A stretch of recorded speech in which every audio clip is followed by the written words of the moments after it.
Islamic ইসলাম জনাব হযরত মাওলানা এ.কিউ.এম আব্দুল হাকিম মূল্যবান আলোচনা রাখার জন্য সবিনয় অনুরোধ জানাচ্ছি।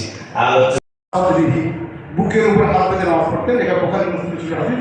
অতএব কথায় বাঁধতে হবে।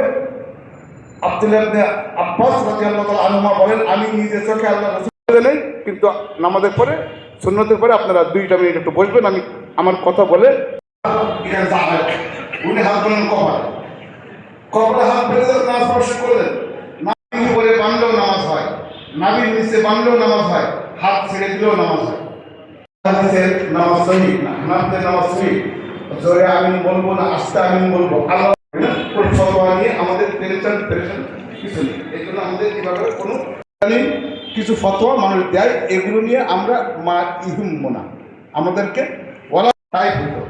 সিলেট থেকে ছাপছে ওরা করে কি, সিলেটের লোকদের নাম তাহলে শুয়োর, আমাদের শুয়োরটা তো মানে এই শুয়োর বুঝছ না, আমি তো জানি না এটা এই এটাকে আপনি লিখছেন।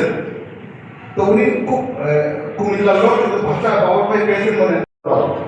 তার 7 নম্বর নাম মুহাদ্দিস দোরাবালি মুহতামিম বড়কাট্টা ছিলেন। বড়কাট্টার মুহতামিম ছিল একসময় মিল্লাতে আসলেন। দেখি একটা লিফলেট ছাপা সিলেট থেকে ওঠে রাখিয়ে।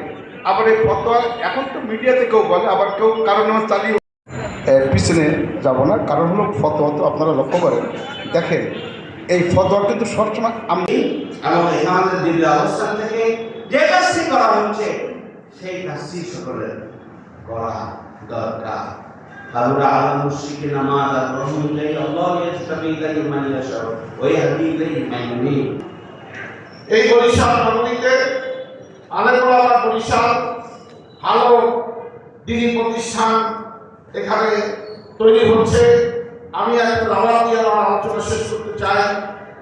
আমরা বরিশাল শহরে জিহাদ ফি সাবিলিল্লাহর কথা আছে, দাওয়াত আল্লাহ যত কথা আছে 128 জায়গা আপনারা বললেন, এগুলো সবই কি সরাসরি রাজনীতির পক্ষে, রাজনীতির জন্য।